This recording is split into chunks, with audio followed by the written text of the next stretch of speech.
Hi there, this is Haley, and I'm going to be going over some parts of Article 7. So the first person I want to talk about was Chauncey Wright, and Chauncey Wright was kind of an important player in getting the dice rolling on some functionalism ideas.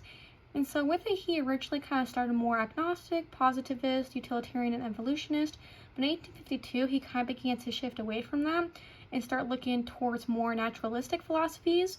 He read Darwin's On the Origin of Species and became a vocal advocate for the theory of natural selection. And so one of the big things he believed in was our knowledge and rational beliefs result truly and literally from the survival of the fittest among our original and spontaneous beliefs. He actually did meet with Darwin, and Darwin was really impressed with him and asked him to compose an article on the evolution of self-consciousness.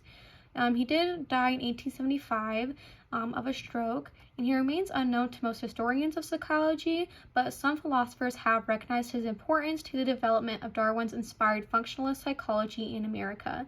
His legacy kind of went on to James, who taught at Harvard and published a review of one of Wilhelm Wundt's textbooks in which signs of Wright's profound influence on James' minds were visible everywhere. So kind of moving on to William James, in about 1875, James acquired some scientific instruments and assembled a small laboratory to be used for demonstrating psychological phenomena to his students. In 1876, he taught a course titled Psychological Psychology, but criticized the text from a Darwinian perspective. He believed spontaneous variations made room for freedom of will within a scientific framework. He also developed this into 2 series of lectures. One thing he did believe was consciousness would not have evolved unless it had enhanced the organism's chances of survival, and it could not affect survival unless it were involved in the causal process leading to particular actions. He published a textbook that presented his adaptation of Darwin's argument for natural selection and Wright's argument for the evolution of consciousness into a naturalistic scheme for the evolution of freedom of the will. So then there was some stagnation in this experiment that Wundt was kind of running.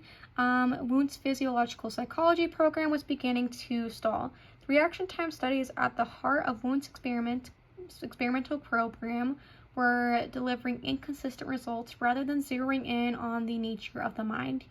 Wundt did think that the experiment would prove his assumption that all normal human adults' minds are the same, but they kind of weren't. However, his assistant Ludwig Lang did discover that reaction times were consistently shorter if the attention of the observer was focused on the muscular response rather than the stimulus. And so then James Roland Angell and Addison W. Moore were conducting the most extensive set of reaction time experiments yet. Responses were made by hand, foot, and lips to visual and auditory stimuli in light and in dark, while the subject attended either to the stimulus or to the reaction. They found that different people initially had different patterns of reaction. As the subject became more practiced, the difference between the sensory and motor reactions narrowed to the point of being nearly indistinguishable. He offered what they called a dynamogenetic interpretation of the phenomena. They did reject the idea of the reaction being studied as a reflex, since the act of attention to coordinating the incoming stimuli involves a shift of attention that gives a longer reaction time.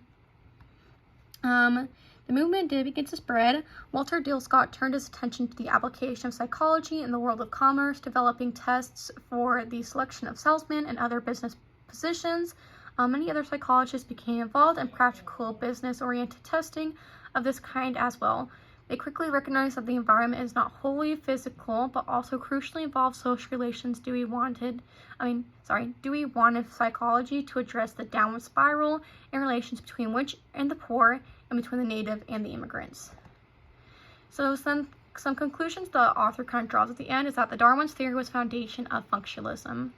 And then functionalism was the nest to help other forms of psychology hatch, which kind of start to develop in America later on.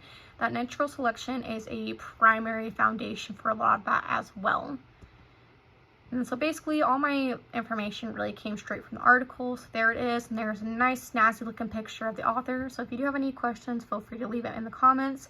But otherwise, I hope you enjoyed it, and I hope you were able to keep up. Sorry, I did talk really fast.